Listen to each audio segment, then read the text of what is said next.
Assalamualaikum warahmatullahi wabarakatuh. Materi ini adalah mengenai perkembangbiakan gulma. Apa hubungan perkembangbiakan dan pengendalian gulma?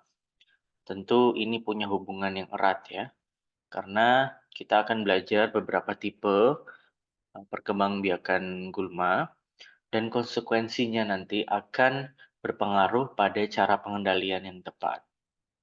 Misal, apabila gulma berkembang biak dengan biji lebih banyak, maka mencegah atau mengendalikannya sebelum menghasilkan biji itu adalah langkah yang tepat. Kita menjadi tahu bahwa di dalam tanah ada banyak biji yang siap tumbuh kapan saja. Lain halnya jika berkembangbiakannya vegetatif misalnya, maka gulma ini akan berkembang biak dengan organ-organ vegetatifnya. Mencabut tidak sampai akar-akarnya itu punya konsekuensi gulmanya akan tumbuh kembali. Nah, dan konsekuensi lainnya yang nanti akan kita pelajari dengan memahami mengenai perkembangbiakan gulma.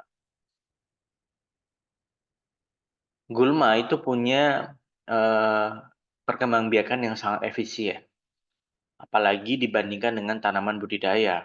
Ya, gulma sendiri adalah tanaman yang sudah melalui seleksi atau tekanan seleksi yang ada di tempat itu dalam waktu yang sangat panjang. Maka gulma-gulma yang mampu bertahan adalah gulma-gulma yang punya sifat-sifat unggul. Salah satunya adalah punya cara perkembangbiakan yang sesuai untuk mengatasi tekanan yang ada di tempat itu. Oleh karenanya, gulma-gulma cenderung punya cara perkembangbiakan yang sangat efisien. Apalagi dibandingkan dengan tanaman budidaya yang kita peroleh melalui seleksi atau pemuliaan. Tanaman budidaya ini biasanya dicari yang punya sifat-sifat yang menguntungkan untuk manusia dari sisi buahnya misalnya dan sebagainya atau keindahannya. Sehingga belum tentu punya cara perkembangbiakan yang efisien ya. Apalagi tanaman budidaya ini diintroduksi ke area itu menjadi tanaman baru. Belum pernah mengikuti tekanan seleksi di situ. Sehingga biasanya punya cara perkembangbiakan yang tidak lebih efisien daripada gulma. Ada dua macam perkembangbiakan gulma seperti halnya tanaman lain, yaitu ada yang vegetatif dan juga generatif. Kita lebih dulu membahas yang generatif. Perkecambahan dapat terjadi 5 minggu setelah berkecambah. Jadi kecepatan antara biji ketemu biji itu bisa sangat cepat sekali. Ya. Memang ada dua tipe tanaman, ada yang semusim, ada yang tahunan. Nah, gulma-gulma semusim itu yang kemudian cepat sekali dari biji berkecambah, dia tumbuh menjadi tanaman, kemudian masuk fase generatif, berbunga dan menghasilkan biji lagi, itu bisa punya waktu yang sangat pendek. Biji-biji gulma ini juga tidak masak sekaligus, ya.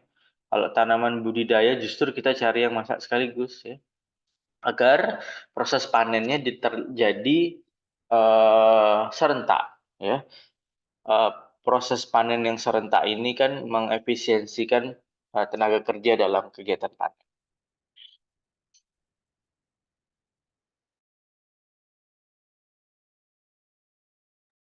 Biji gulma tidak masak sekaligus keuntungan atau sebuah kerugian bagi gulma. Bagi gulma ini adalah sebuah keuntungan karena biji yang masak tidak serentak itu memungkinkan ia untuk memencarkan biji dalam beberapa gelombang atau beberapa waktu. Biji yang dipencarkan dan matang kemudian dipencarkan di waktu yang pertama, apabila biji-biji ini menemukan lingkungan yang tidak mendukung dan kemudian mati gitu secara ekstrim mati, maka akan ada biji gelombang berikutnya gitu ya, yang kemungkinan lingkungannya sudah mulai berubah menjadi lebih cocok dan seterusnya. Sehingga spesies ini terhindar dari kepunahan. Sehingga kita akan selalu lihat jenis itu di alam.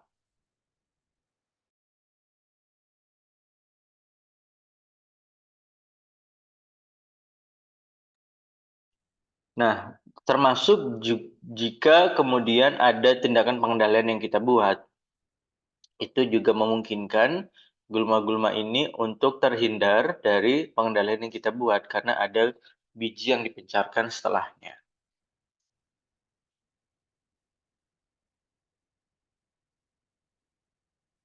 Nah, bunga gulma itu jarang berbentuk tunggal, ya. Jadi bunga majemuk. Bunga majemuk itu adalah bunga yang dibentuk dari satu tangkai jumlahnya lebih dari satu. Itu namanya bunga majemuk. Sehingga produksi bijinya akan melimpah, ya.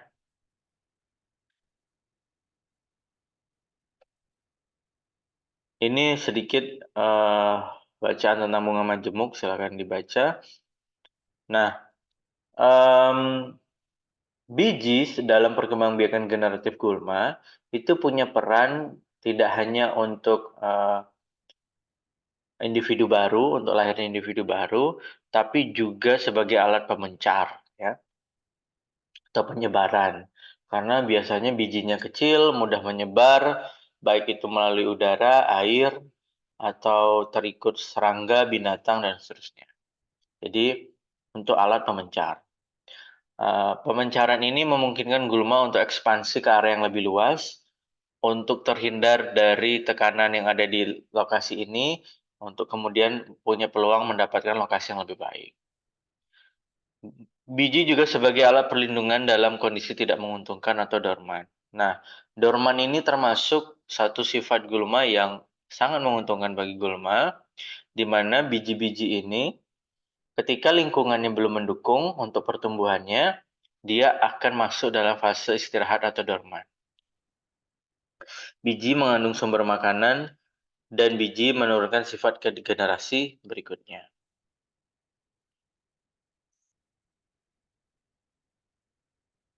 Nah, ini ada beberapa karakter tanaman. Dicotyledon itu mempunyai bunga pada ketiak daun, sehingga banyaknya daun menjadi indikasi potensi bunga yang banyak, dan artinya jumlah biji yang diproduksi juga banyak. Kesediaan sarana tumbuh pada periode awal perkecambahan merupakan faktor penting dari pertumbuhan. Jadi, sebagai tanaman muda yang baru berkecambah, gulma-gulma itu tidak punya akar yang cukup dalam untuk menjangkau nutrisi yang jauh. Maka lingkungan yang mendukung itu sangat penting sekali.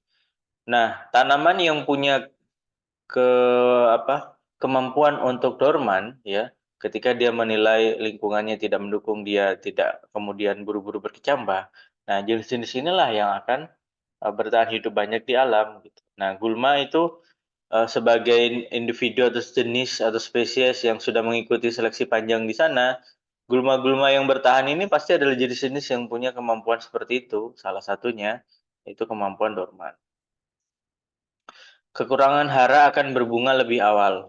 Berbunga, berbuah, kemudian berbiji atau memperbanyak diri itu adalah salah satu bentuk mempertahankan eksistensi dari kepunahan oleh spesies apapun, ya, termasuk tanaman yang dalam kategori gulma. Nah, dalam keadaan kurang unsur hara, sebagai individu tanaman dewasa, dia punya ancaman, ya, karena sumber nutrisinya berkurang. Walaupun gulma sendiri itu secara efisien mampu hidup dalam tanah yang nutrisinya sedikit, ya. Tapi dalam keadaan yang mencekam, yang stres tinggi, dia akan segera melakukan perkembangbiakan generatif menghasilkan individu baru dalam bentuk biji. Karena biji ini mampu bertahan lebih baik di alam daripada dalam wujud tanaman. Kelak biji ini akan berkembang jadi tanaman apabila lingkungan atau haranya sudah kembali mencukupi. Nah, gulma berkembang biak yang vegetatif maupun generatif dalam keadaan kekurangan unsur hara akan berkembang biak dengan cara generatif. Jadi itu sama tadi ya, kenapa itu terjadi dijelaskan dalam poin sebelumnya. Nah, beberapa gulma ini terlihat punya potensi menghasilkan biji yang sangat banyak sekali, ya. Ada hingga 52.000, 11.000, dan seterusnya. Tentu tidak semua biji ini punya daya kecambah yang baik. Jadi jangan bayangkan kemudian kalau menghasilkan 5.000 biji, begitu satu siklus akan lahir 5.000 individu baru, tidak selalu begitu. Bisa jadi sebagian terpencar keluar, bisa jadi yang tinggal itu tidak berkecambah dengan baik, dan beberapa yang baik itu berkecambah secara bergantian. Nah, kan begitu. Biji gulma dalam tanah mempengaruhi keberadaan gulma di satu daerah dan berkembang biak. Penting untuk menentukan metode pengendalian. Sampai sini kita jadi tahu bahwa di dalam tanah kita itu bisa jadi terkandung banyak biji gulma yang mungkin saja secara bergantian nanti akan tumbuh atau sekarang dalam posisi dorman. Nah, apa sebenarnya dorman itu? Dormansi biji itu bijinya masih hidup tetapi tidak segera berkecambah. Jadi tanaman ini masih hidup, justru bentuk biji dan pada makhluk hidup lainnya, misalnya jamur gitu ya, dia berkembang biak secara seksual itu menghasilkan spora. Spora itu juga bentuk bertahan yang baik ya. Nah, biji itu juga begitu menjadi bentuk bertahan yang baik. Dormansi berarti biji ini tidak mati tetapi menunda untuk berkecambah karena lingkungannya belum memadai atau belum mendukung untuk dia bertumbuh nanti menjadi individu baru. Nah,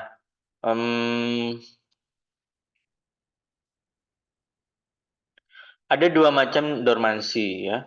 Yang satu dormansi primer. Dormansi primer ini adalah sifat yang genetis.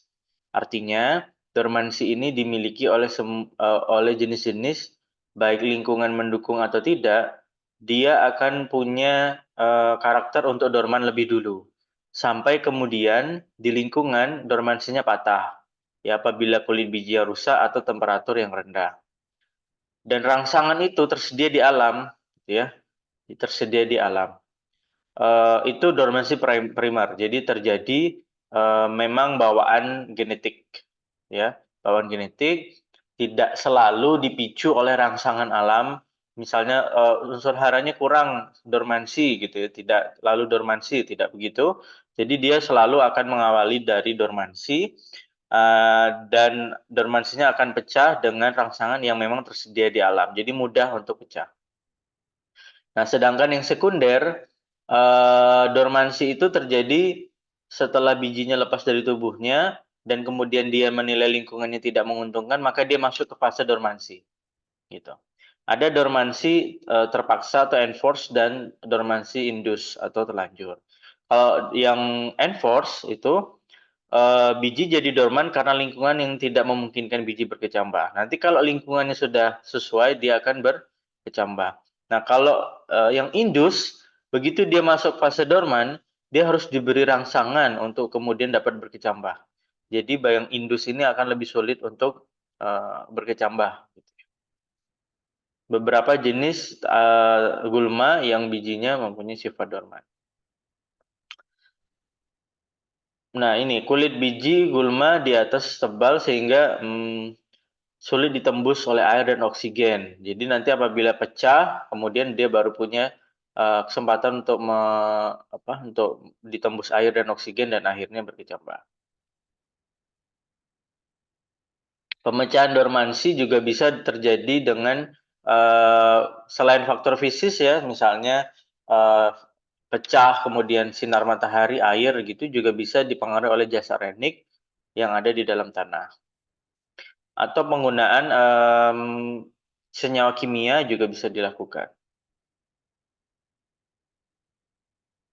Jadi kesimpulan dari dormansi adalah bentuk adaptasi biologis untuk menghindari lingkungan yang tidak menguntungkan agar gulma hidup atau eksis tidak punah. Nah, apakah sifat dormansi bisa digunakan untuk pengendalian gulma? Dengan mengetahui bahwa gulma masuk fase dormansi dalam keadaan yang tidak menguntungkan, maka dalam keadaan belum tanam atau pratanam, kita bisa hadirkan lingkungan yang kurang menguntungkan bagi gulma. Nah, begitu lingkungan itu mau segera kita tanam dan kita mulai setting menjadi agroekosistem yang menguntungkan, dengan segera kita misalnya tutup dengan mulsa, ya. Jadi begini, dia dorman karena kurang air misalnya, atau karena di situ tidak cukup nutrisi. Nah, begitu kita akan mulai proses tanam atau pindah tanam, kan kita mulai memberikan air nanti di sana ya. Nah, ketika kita mulai berikan air, maka biji-biji ini akan mengetahui bahwa lingkungannya sudah mulai menguntungkan untuk dia berkecambah. Maka kita ganti. Kalau tadi tercekam kurang air, ketika kita memang harus beri air, kita tutup dengan mulsa. Karena itu sekarang akan menjadi tercekam kurang cahaya matahari. Sehingga lingkungan ini lagi-lagi masih tidak mendukung. Akhirnya biji itu tetap dorman yang ada di tanah gitu ya. Nah, cara lain adalah ketika bijinya masih dorman, kita bisa gunakan herbisida pratumbuh. Pratumbuh ini adalah jenis herbisida yang digunakan sebelum gulma-gulma itu muncul, ya. Tuh. Atau secara ekstrim, kita kecambahkan saja seluruh gulma yang ada di tanah itu sampai dia belum berbunga, kemudian kita lakukan pemberantasan atau kita lakukan pengendalian. Jadi dia keluar dari masa bertahannya menjadi tanaman baru, tanaman kecil atau tanaman muda. Sebelum ini berbunga, kita lakukan pengendalian karena dia menjadi bentuk yang lebih rentan daripada bentuk biji. Nah, selain generatif, ada juga yang berkembang biak secara vegetatif, ya. Sebagian besar adalah gulma-gulma tahunan yang proses dari biji menjadi bunga dan berbiji lagi itu butuh waktu lama.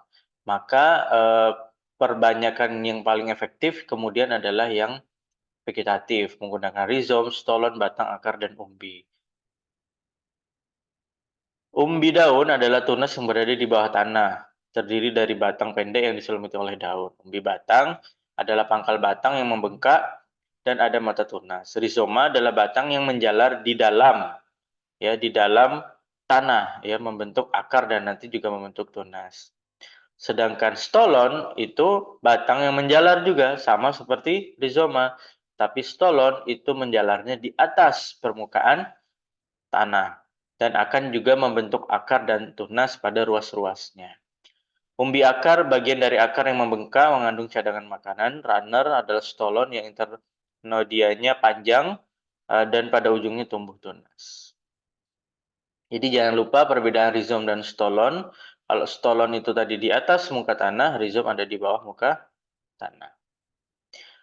Nah, perkembangbiakan vegetatif ini akan sangat sulit dikendalikan apabila dia sudah menjalar cukup jauh dan juga rapuh. Jadi ketika kita lakukan pencabutan, eh, alih-alih kita cabut berhasil seluruhnya, gulma ini rapuh, terpatah-patah. Jadi akhirnya tidak bisa secara efektif kita bersihkan dari tanah. Yang kita butuhkan adalah cara pengendalian lain yang lebih efektif. Ya, ini stolon ada di atas muka tanah. Kalau ini tadi rizom ada di bawah muka tanah. Ini gulma dengan umbi, tuber. Nah, sifat khusus gulma mempunyai kecepatan tumbuh yang tinggi, perkembangbiakan awal sekali dan efisien, kemampuan untuk menyesuaikan diri dan tetap hidup dalam keadaan lingkungan yang tidak menguntungkan, karena dia punya cara perkembangbiakan yang sangat efektif, dia punya fase generatif dengan dorman dan seterusnya. Unit penyebaran gulma mempunyai sifat dormansi dan atau dapat dipaksa untuk dorman sampai keadaan lingkungan menjadi baik sehingga kemampuan berhasil untuk hidup lebih besar. Mempunyai daya kompetisi yang amat besar ditunjang dari adaptasinya yang tinggi.